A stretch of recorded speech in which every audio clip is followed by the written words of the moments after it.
Until now, it's been a serious confrontation between Russia and Georgia, a war for control of disputed territory. Now, it's starting to look like a serious confrontation between two of the world's most powerful nations. The President of the United States says he's sending U.S. military forces to Georgia.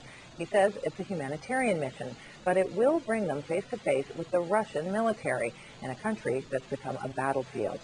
Even though it's less than 24 hours old, a fragile peace agreement in Georgia appears to have broken down completely. Reports say the Russian military has been devastating the strategic town of Gori and driving deeper into Georgian territory. And some reports say tanks are rolling down the road toward Tbilisi, the capital, which would mean a dramatic escalation in a war that was supposed to be over. Now the United States is stepping into the fray. Bush made his announcement in the Rose Garden of the White House this morning. The CBC's Nala Ayed was watching. The president had said that as he was speaking, a military C-17 aircraft was already on its way to Georgia to provide humanitarian aid. He said this effort would also include in the future U.S. aircraft and naval forces who would also be engaged in the delivery of humanitarian aid. And he said this was a mission that was, quote, going to be vigorous and ongoing. Now, this is a test of Russia's commitment to keep civilian routes and communications open to the possibility of bringing in aid and helping civilians get out. It is also meant as a deterrence, as you mentioned, but also as a test of Russia's ability to keep to that promise to allow civilians and the aid to civilians to move freely in the area.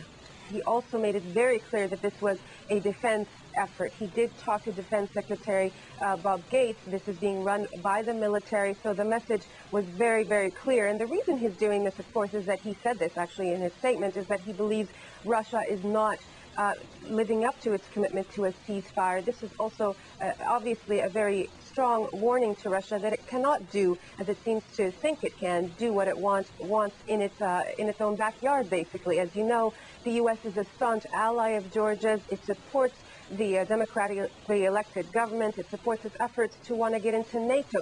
This is the sort of thing that does not sit well with Russia. And so the message is very clear, and it will be received very clearly. This is the army going in doing this. It is humanitarian, but there's a very strong message implied. There are risks for Russia, is what Bush says, and here's some of what he had to say. Russia's ongoing action raised serious questions about its intentions in Georgia and the region.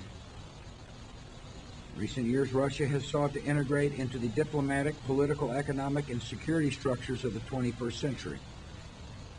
The United States has supported those efforts. Now Russia is putting its aspirations at risk. Well, as you might recall, at the beginning of all of this, Bush was very reluctant to actually get in on the diplomatic side. It was something that the U.S. raised at the UN Security Council, but not much beyond that. They wanted the EU, the European nations, to take the lead, and that is what the French President Sarkozy is doing, also as President of the EU. And Bush said today that they are very strongly supportive of this effort. But now they've taken another step. He is sending Secretary of State Condoleezza Rice not only to meet with Sarkozy in France, but also to visit Tbilisi.